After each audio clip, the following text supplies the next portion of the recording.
Welcome.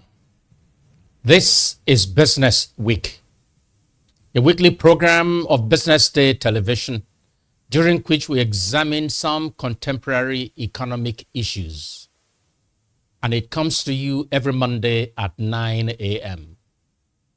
My name is Frank Aigbogun, and I am the publisher of Business Day. I will be your anchor. I'm joined at the studio by Dr. Adeosun, the chief economist of Business Day, as well as Lolade, the newspaper's deputy editor. Today we have a very exciting lineup of issues to tackle.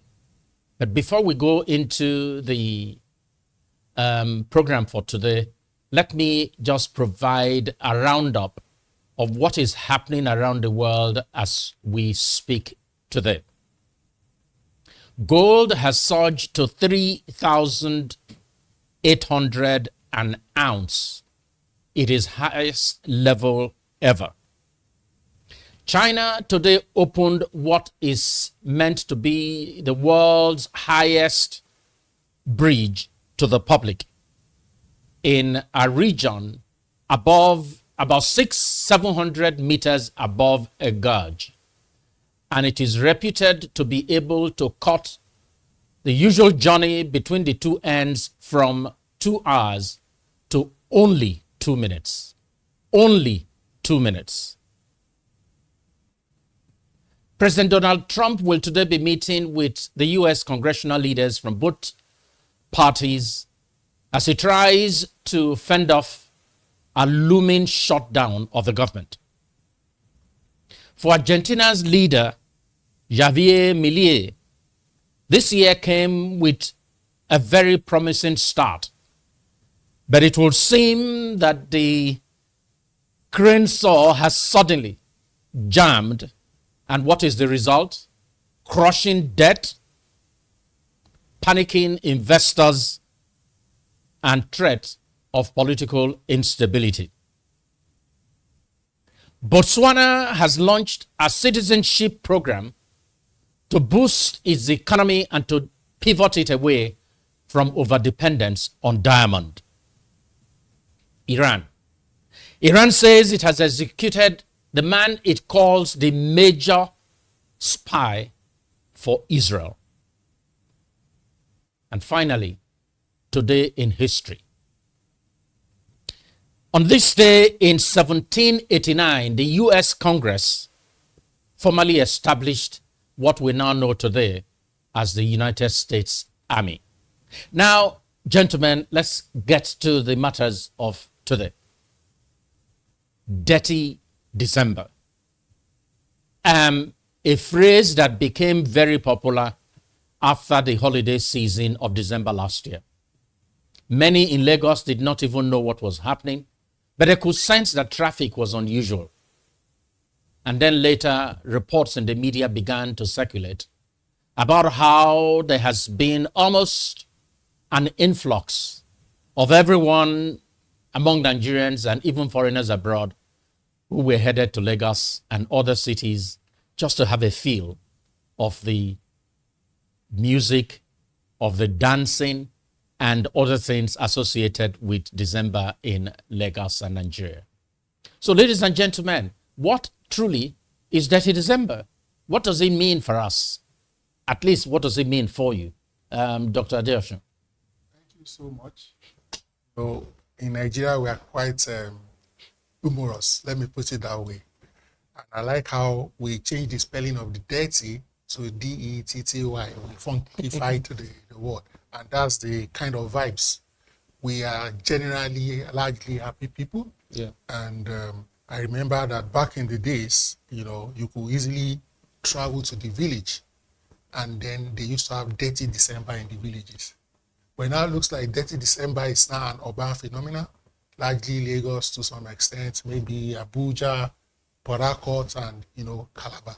But the beautiful thing about this thing is that the entertainment industry, which has a multiplier effect on other industries. So, for example, food, clothing, transportation, hotels, So a lot of people who have And probably even worked hard, travel, travel. artifacts, You know, sale. people who have worked hard all year round, they come back home, come with friends, and they bring in foreign exchange. So we have influx of remittances. I think it has some multiple positive effects, and it's also good to see people, you know. Thank you. You talk about the catalyst, how it impacts other areas of the economy, travel, hotel, FX injection. And I like what you said at the end. It's good just to see people. But Lolade, what does, for those who don't care about FX, hotel, and other things, what does Detty December mean? What did it symbolize, especially for Lagosians in November, December last year? Detty December was a big event last year. Lagos got about $71 million in inflows from people who were coming in as a result of Detty December. So it's no small game. We got about 1 million new visitors from people coming from around the world converging in Lagos, to just celebrate Detty December. It was huge for a lot of businesses in terms of turnover. The impact was really felt. I think people are now looking at whether or not the projections that were made last year, given off the back of a successful outing last year, projections were made that Lagos this time around could attract anywhere close to even $100 million this time around. And we should brace for visitors around 1.5, 1.6 million this time. So it's become an economic phenomenon, really, not just what it used to be, where people just come back to relax. It's also become an economic driver. It has opened the eyes of the government as well to what is possible in terms of what the tourism sector can contribute to GDP at a time where we're really trying to push through these economic reforms to just restructure the economy and get us growing sustainably. So it's been an eye-opener, and I can't wait for this year's Detty December. Fantastic.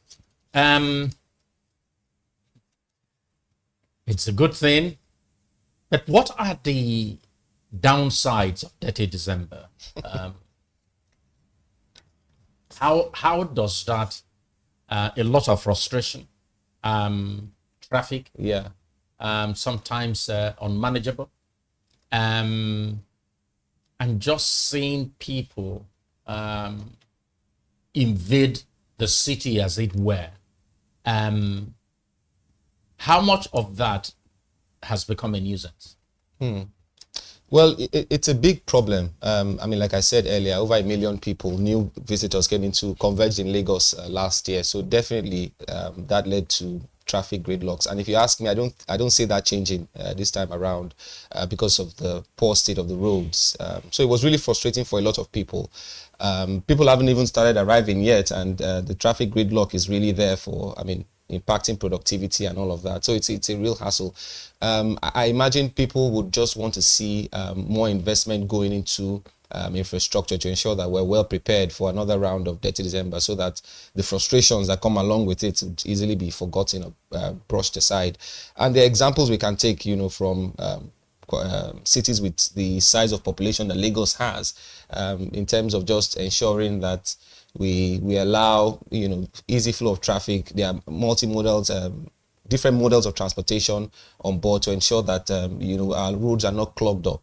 I think that's what a lot of people will be looking out for, but we can't deny the economic benefit of Detty December, and we would rather, we're more than happy to host people from around the world, Nigerians and non-Nigerians, again, because it's also another way of putting Nigeria on the map. Because I know that some people were in Nigeria for the first time last year, for example, and they really had the time of their lives. They thought that, they've been based in Europe for many years. They haven't visited Nigeria before. What they see in the newspapers, what they read in the headlines is about how, the insecurity, it's always the big elephant in the room. I'm not saying it's not there, but maybe perhaps it's a little bit exaggerated. So they came into Nigeria and saw things for themselves for the first time, and then, they'll be happy to come back. So it's now for us to ensure that we create the right environment to, accommodate these people, while also ensuring that those of us that live in Lagos are not frustrated by the huge influx of people arriving to celebrate Detty December. Thank you very much. I think we're going to take a break. I believe that it's good, $71 million, and if forecasts are right, $100 million this year. That's something that a nation, or at least Lagos, must prepare for every year. So the question would be, how does Lagos prepare for this to ensure that those who are involved are happy, and those who are coming, those who are not involved are happy, they live their lives, and those who want to be involved and are coming from abroad have the best of fun. We'll take a break here, and we will be back. This is Business Day Television. Once again, welcome to Business Week, our weekly program during which we examine some contemporary economic issues. And I'm still joined here in the studio by Dr. Adeosun, who is Business Day's chief economist, as well as the deputy editor of the newspaper, Lolade. Once again, welcome, gentlemen. Thank you. So let's get back. As I was saying before we took a break, $100 million is significant enough for a whole state to begin to prepare for annually. So Detty December means a lot to many people. For some, it's just a nuisance, traffic, too many people. But for others who count economic data, significant foreign exchange injection over a short period of time, catalyst for hotels, transport, artifact trading, and all other things associated with the movement of people. So what, gentlemen, do you think the state government can do just to ensure that the experience that people have, whether they be involved in Detty December or whether they be those who are just on the sidelines, is not a negative one? So let me chime in here and say that first and foremost, I think the state government should be slightly more intentional in the spread of the benefit of Detty December. What do I mean? Lagos is not just VI, Ikoyi, and Ikeja. What about Ikorodu? What about Ekpe? How do we, through, for example, Ministry of Tourism, highlight the tourism potentials of all these areas so that we can be a spread? Because as long as we like inflow of revenue, we should also be concerned about the inequality that it may lead. Some people getting richer and some people getting even poorer. That's the first thing. The second thing is the negative externalities like traffic, noise, because I'm sure the noise level in Lagos in December will be at an all-time high. Music, dancing, left, right, and center. So we want to check environmental and noise pollution. Also, we want to be more proactive with respect to traffic management. So Lagos must ensure that all street lights, all traffic lights are working. Make sure they are serviceable. Make sure that where necessary, put in additional installations. Also, LASMA, then we call them yellow fever. They should be properly incentivized. There are instances where they run a shift, maybe 7 to 7. Do we want to consider 2 shifts or special shifts towards the Yuletide period so that we make sure that we ease the burden on everyone? And where necessary to, there may be some roads that needs maintenance, servicing, and of course, drainages. This is very important. And let me quickly also say this, especially to our viewers. We also want to be sure that we ensure Detty December is within our budget. Let's minimize front loading. What do I mean by front loading? The money you've not earned in January, you spend it in December, and then January becomes unusually unbearable and uncomfortable, which may lead to economic contraction. Our best likely. Thank you very much. So, Dr. Adeosun, you've highlighted a number of the downsides of Detty December, and I'm sure Lolade would focus on the positive sides. I hear a lot about short-let, how that sector has been transformed with the huge pile of demand because all the hotels are not able to cater for the various categories of people. So they come or those who stayed in the hotel want a different experience the next year. And then, of course, aviation, airlines. Are they prepared now to carry people into the country and take them back, or even take them around the country? And then, of course, training for hotel staff, training for cab drivers, training for LASMA people. LASMA people that I meet often in Lagos typically have a habit. They hide somewhere, just waiting for someone who's missing the way, and then they pounce on him. I thought LASMA was created to facilitate traffic movement, to ensure that people have a safe ride in Lagos, not as a bee waiting to sting commuters. Lolade, what do you think government should do? Yeah. So I think for once, it's not only about what the government can do, but what even every individual can do. I remember that at the BusinessDay Tourism event earlier this year, one of the guest speakers, Carl Hala, who's the group managing director of the Intercontinental Group, talked about how everyone must really get involved when it comes to tourism. It's not just people who are the front-facing who are in the front-facing sectors that should be concerned about, just ensuring that people are comfortable and everything. So it's a cultural thing. It's not just for the government, but for everyone, individuals as well. You're receiving tourists and all of that. The last example you gave, for instance, I mean, it's so true. You find that these guys are more of, they're just waiting to really swoop in on you and punish you for whatever reason. If you're in a situation where you're stuck and you need help, they might be there watching you. They can provide that help, but they would rather not do that. They want you to make that mistake so that they can make some money as well. And it really just ties down to the need for government to invest in human capital, really. I feel like sometimes people cannot give what they don't have.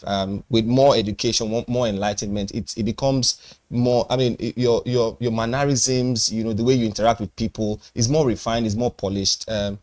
I think sometimes we're being let down by the fact that some of the government workers also are not well paid. So it takes a toll on them. They're always looking for ways of extracting extra cash here and there. Thing is, this year would be, by all indications, looks like it will be better even for last year for the guys in the hotel business, shortlets, aviation and all of that. That last year, part of the reasons that people cited for the massive influx we saw was not just the rise of Afrobeat and entertainment, Nigerian Afrobeat and entertainment, really. It was more also about the fact that the exchange rate had weakened and it gave some people extra purchasing power and all of that. But this year, you've seen a lot of stability. Last year, you said maybe the Detty December was largely dominated by people who were coming from outside Nigeria. This time around, you've seen that the fortunes of a lot of people within Nigeria has turned, even though I'm talking more of maybe the middle upper class and not the lower class. So this time around, you'll see that perhaps more sets of people will come into the fray. People, locals who are staying in Nigeria, who have seen sustained stability in the foreign exchange market as well as inflation, and would be willing to spend more, will be able to spend more this time. So it's really a big deal, and I think the Lagos state economy would really benefit from it. Thank you. You talk about Lagos state economy. Yes, they are like the receptacle. The Lagos is just at the beginning of that journey. Yeah. But I noticed December 28th last year, I took a flight to Uyo from Lagos to attend the funeral of the mother of a friend.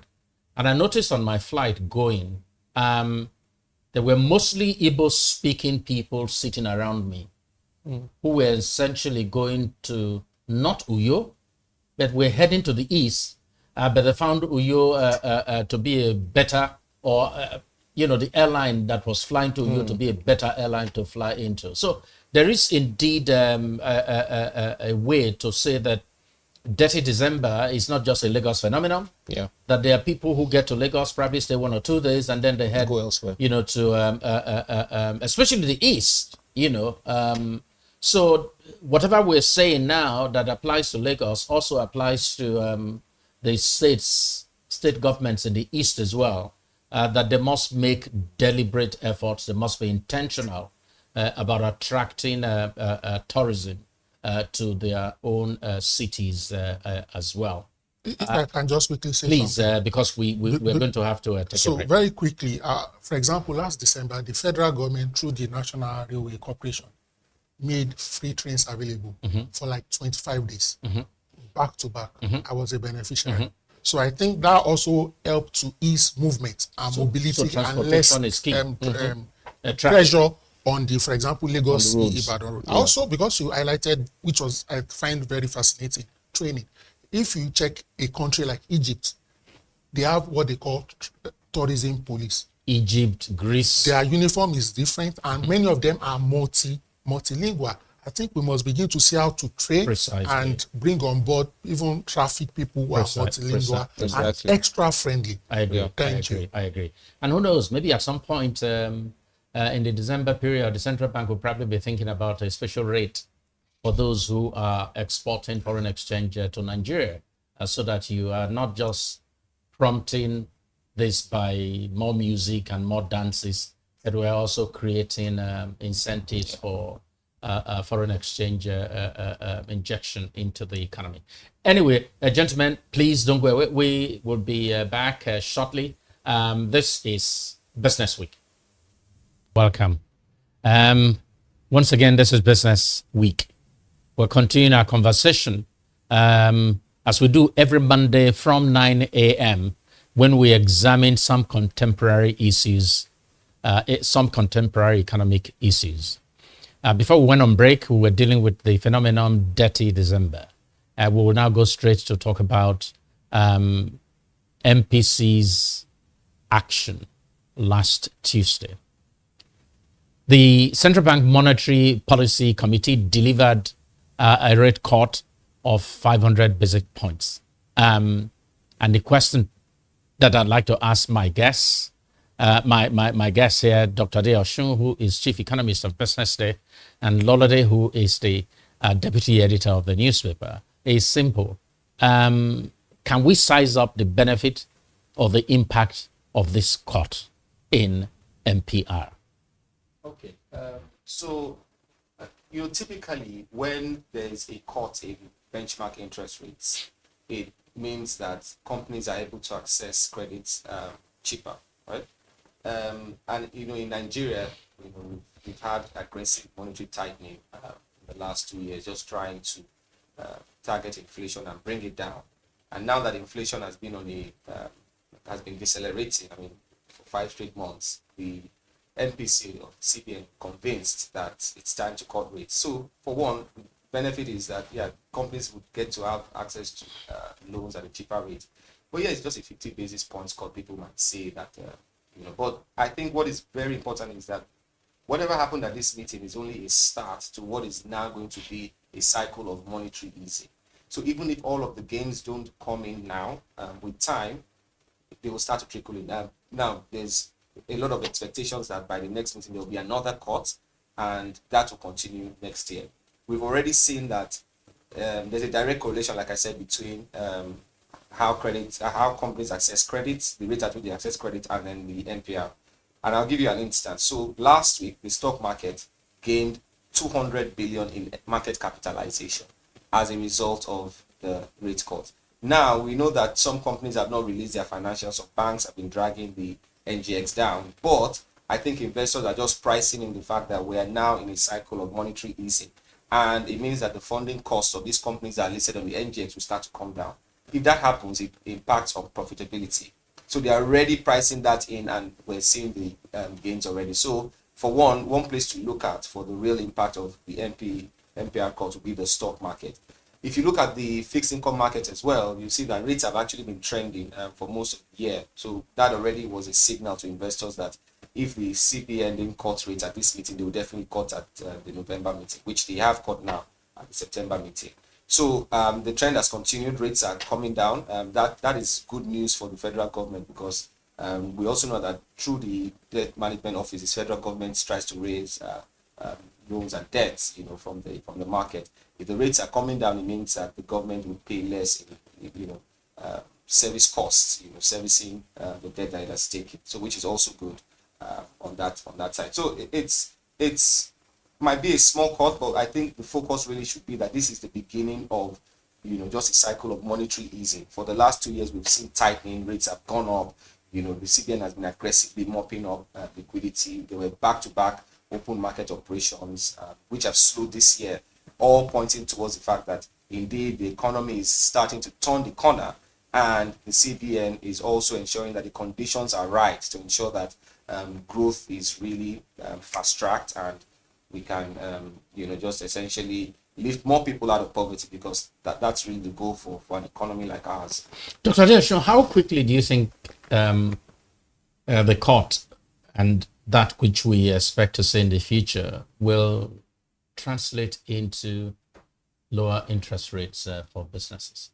So, in my opinion, I think we have rates now at around 30%. Yes, depending on who the customer is. And we say that what business are you doing that you take a loan? Is suicidal, yes. So, the interest rates is tied to multiple parameters, including inflation.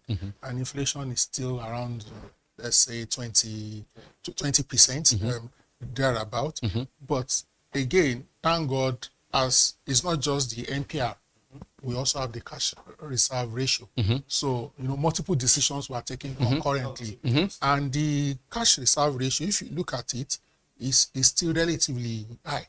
And it's high, but a lot of cash was put back, given back to the banks. And maybe Lolade will talk later about what the banks seem to be doing about the money that they have. But go on. So, commercial banks are relatively risk averse. So they tend to want to give the money back to the government, bonds, treasury bills. Is that a global phenomenon, or that is a uniquely Nigerian phenomenon? Well, the situation is, if you don't give the money to the real sector, we will not really feel the impact. Why are they not giving it to the real sector? Why are they giving it to the bank? Because they are risk averse. Should is that for me, I think there's a debate to be had here. I'm not saying that banks should not manage risk, but it's like somebody who wants to take a swim and he doesn't want to get wet. Is it possible? You tell me. So, when you say risk averse, so you want to be a bank. Yes. And all that you put on your plate to make a judgment is about risk. You know what they say: if you can't stand the heat, you get out of the kitchen. Yeah, so but they are making good profits. So that's based on their current that's behavior. why I asked you. That's why I asked the question: is it a Nigerian phenomenon or is it global? A bank should be a bank. So in Nigeria, a bank should be a bank. I like that. I get the point that they make about the risks. Banks typically would target loans to sectors that they productive, feel are able to easily repay. The oil and gas sector for one, and all of that. But we know that the oil and gas sector only contributes less than 6% to GDP. So if you're channeling all the loans to that sector, then you're not really touching all of the points. So I know that Nigeria's economy is also largely informal. So that makes it difficult as well. So there is a small market for the banks. But even the formal market, I don't think the banks have done enough in terms of just channeling credit to them to ensure that they prosper. Now, if you have a case where, one of the things that the central bank also did was to increase, to say that there's going to be 75% CRR on non-TSE debts, right? Yes. Just to keep more cash within the... But something happened last week that really took me by surprise. The banks packed historic amount of money with the central bank. It is an irony. So even the banks were not ready. They were not ready to become banks. Yeah. Yes. Because they know that there are other alternatives. They can either pack money with the government in treasury bills and earn significant amounts, or they can decide to go and put it with the central bank in standard deposit facilities and earn good. But the truth is, we are starving the real economy, the real sector of the credit that they need to so much need. Yeah. Because the truth is, investing in treasury bills doesn't translate to job creation or business Not expansion. at all. Right? So we were talking about the need for training for bus drivers, for taxi drivers, training for last mile people, preparing their training for those at the airport in terms of preparing for Detty December. Is it time for banks to begin to introspect and look at themselves in the mirror and say, hey, what a shame. We're no banks. Yeah. And it's time to begin to change our ways. When the banks fail, we all pay the price. Yes. Through protection that the CBN grants, through forbearance that the CBN grants. So we all pay. Yeah. And that's because we expect the banks to truly be oil for economic growth. But as we see it, they aren't. They pull back, because the kitchen is hot. I think the CBN needs to do more, actually. What should the CBN do? Part of what they can do, is to ensure that you insist on minimum loan allocation to different sectors. Say certain percentage must go to SMEs, certain percentage must go to manufacturing, agriculture, and monitor it. I probably would suggest that, but the banks have very smart, clever people. Shouldn't they see that it's a new day? Yeah. Do they need the CBN to bring a hammer on their head for them to know it's a new day? I mean, I agree that the government needs to de-risk some sectors to ensure that, they become more creditworthy, and then the banks can channel more. I mean, the issue, for instance, of having basic things like credit scores, for instance, for SMEs, collateral, things like that. I mean, we should do, and that should really be led by the government. But the banks are too quiet. It looks like they are comfortable. They are comfortable. So they're not hungry anymore. I mean, if you look at in the last 10 years, the biggest drivers of profitability in the banking sector has first been investment in treasury bills. The time under the former central bank governor that rates on treasury bills went super high, and then the banks were just making it cashing in. And then we transited to, of course, FX evaluation. Yes. Then they went in there. In the last 10 years, there's no other bigger driver of profit for banks than those two things. So I think going forward, they need to really introspect and ask, the selling question of what can sustainably drive. It has to be loan book expansion. It needs to be your asset base. They need to find a way of creating more assets, giving out more loans. And I know that, yes, there's a responsibility on the government as well to de-risk some of those key sectors that the banks can play in. But the banks also would need to lead from the front. And there are so many examples. There's a company, for instance, a big company, a big fintech company, that they're into payments, that, the CEO shared his story with us sometime last year when he said that, when they were starting out, they initially approached the bank for a loan. They didn't get it. They had to, just scrape, bootstrap, get, funds from here and there. And today it's one of the biggest payment companies in Africa.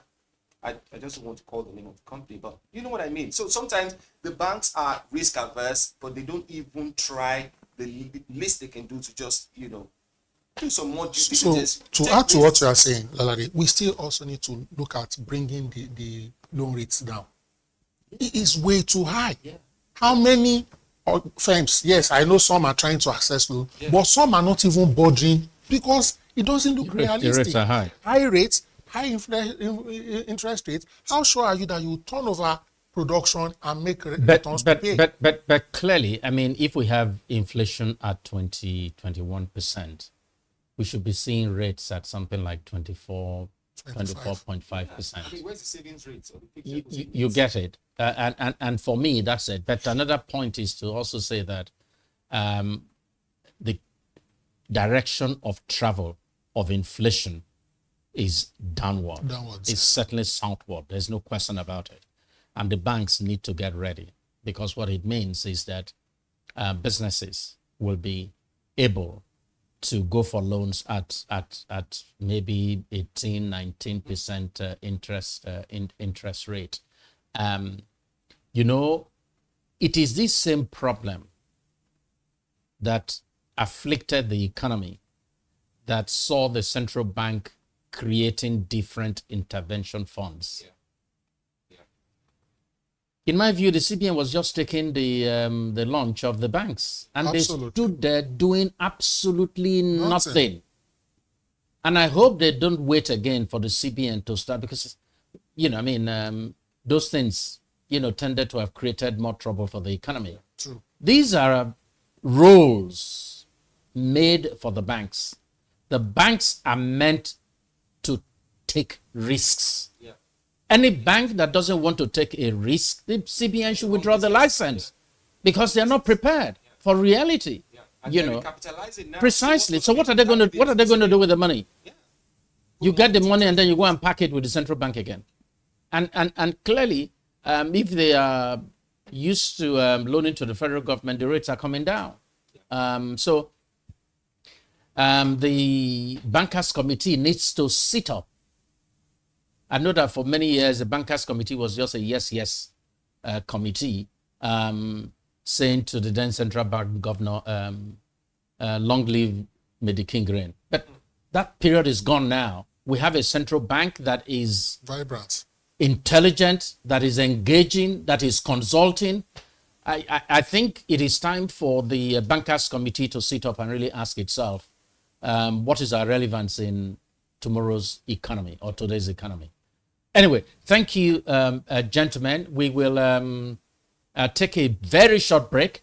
And when we come back, we will like to talk about the face-off between Dangote Refinery and the Oil Workers Union, and perhaps maybe one other issue or topic before we close for today.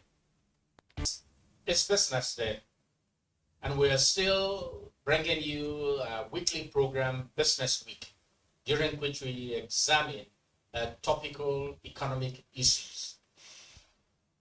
As we speak, perhaps you might call it breaking news. We hear that oil workers are demonstrating in front of the NNPC headquarters in Abuja. And this is in connection with the tangle between NUPENG and PENGASSAN, as well as Dangote Refinery. Dangote Refinery was meant to be one of the game changers to the Nigerian economy, and I believe it still is.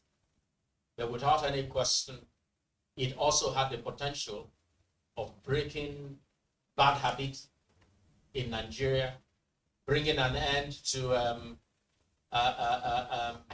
all manner of groups and people that have created a way for them to get by, regardless of how the others are getting on. So, gentlemen, what do you think about the tango between Dangote Refinery and... Victory for all, there is victory for all, in the struggle, Like it or not, they get away with whatever they want to do. You know, for Let me start. Okay, go ahead. Let me start. You know, it has a people dimension, and my, professional orientation and background also helps here.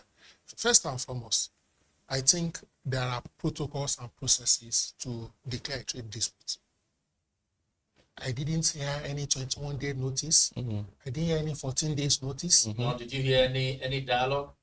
This is arbitrary. This is not a banana republic.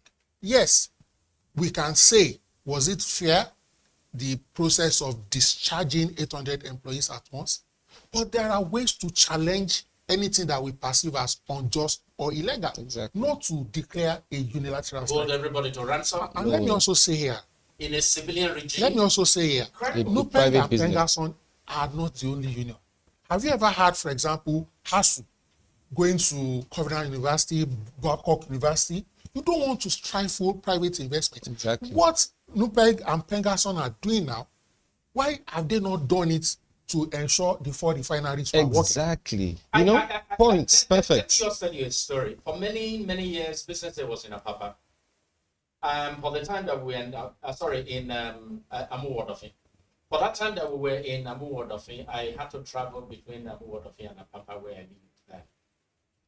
For the period, I was attacked by robbers 3 times. Once they almost took my left eye off. And I remember residents in Apapa then saying, we need to stop the tanker drivers who had become such a cog in the wheel of traffic in that whole area. And then they called us saboteurs, and they brought police and brought army to deal with residents. And they are doing exactly the same thing now. And they expect the public to sympathize with them. How? Where is that done? I mean, like Dr. Adeosun rightly said, why didn't they, all of this noise, all of this, what they're doing now, why were they not this vocal? Why have they not been this vocal in terms of trying to get the 4 state-run refineries up and running? It's shocking. Whether we like it or not, the Dangote Refinery, like you rightly said, sir, has been a game changer for the economy. Whether it's in terms of trade balance, whether it's in terms of foreign exchange, it is just essentially restored. Even if you look at the Q2 GDP. One of the newspapers today, just talking about the significant amount of oil product exports since Dangote Yes, Refinery. yes. So you want to frustrate that? Even the Q2 GDP that was primarily driven by the oil sector, even Dangote's operations still took a big, played a big role in that. So however way you look at it, it is hugely impactful to the economy. I don't understand whether we're on a different page with the trade unions now, why they're causing all of these problems for Dangote. It's a private business. If he decides to lay off 800 people, he has made a decision that is for the best interest of his business. So, and like you rightly said, exactly, it's critical. It's critical. He still owes $3.5 billion in loans that he took, that he has to pay, that he hasn't paid yet.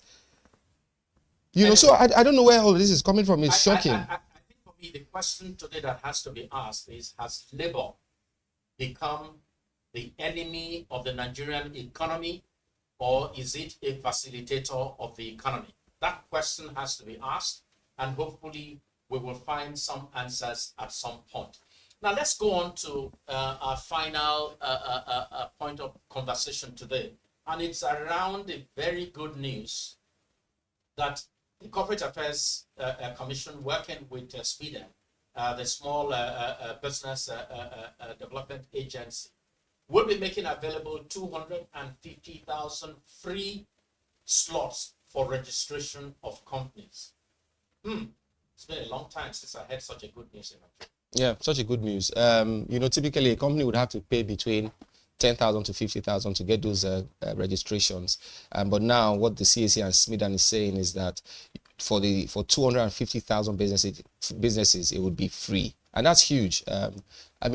For them, they would have to lose or part with about 3 billion naira now. Tax reforms would kick in by January 2026. But beyond taxes, it also means for those businesses as well, because they will have access to a lot of so government interventions, for instance, for SMEs typically go through SMIDA. But because they don't have a very robust database of all of the MSMEs in the country, it's hard to have those targeted interventions.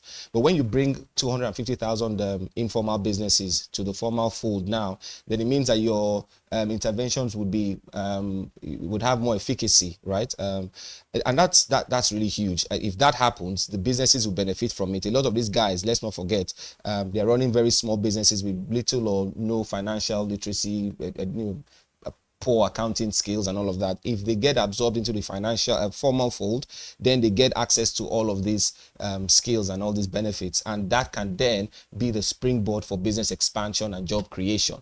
So it's a really big game changer. A number of countries were at this point at some time in the past, and for instance Rwanda, the Rwanda Development Board did something similar where you just try to incentivize businesses that were playing in the informal sector to come to the formal sector, and then they just digitized the process of registering businesses and made it free, and that led to about 5% contribution to their GDP in the 10-year period. Yeah, after that was introduced. So, Dr. Adeosun, how do we extract all of the juice from a positive policy direction like this? Very, very good question, and I think this is where the tire meets the road.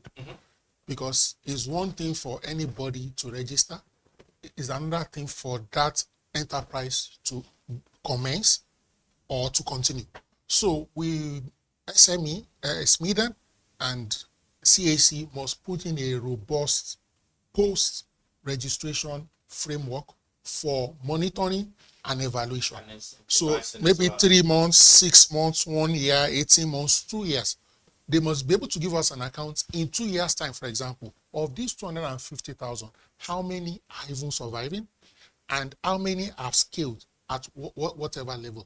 Don't forget that some people will just jump on this bandwagon, register, and do nothing with the certificate. They just want to use it like a bragging right. I've now registered. So I also hope that the process of selecting these 250,000 goes through some slight rigor. And when I mean rigor, maybe something as basic as you have a business plan. I just don't want anybody to think, I think that's where that comes in. Just take this certificate and put it, you may need it, who knows. So we need that kind of minimal rigor and training and support so that these people, and don't also, let's forget, why did some of these people not register in the first place? It may not necessarily be because they couldn't afford 10,000 or 20,000. It may be because they are trying to avoid taxation. So how do we now create awareness, sensitization, and show them that, look, because you are formal, yes, you begin to pay taxes at some point, but there are way more benefits of being formal than staying under the radar. Gentlemen, thank you very much. This has been our third edition of Business Week, a program brought to you by Business Day at 9 a.m. every Monday. And today we have taken a look at some very interesting economic issues, starting with Detty December. We looked at, or we tried to attempt sizing up the benefits of the cut in rates by the central bank's MPC. And we have looked at the tango between Dangote Refinery and oil workers and asked the question, has it come to a point for us to ask labor, are you with us or are you against us? And then finally, very good news, we are ending with the offer of 250,000 slots for free company registration under the auspices of SMEDA and the Corporate Affairs Commission. Surely, we will be back on Monday. Bye-bye.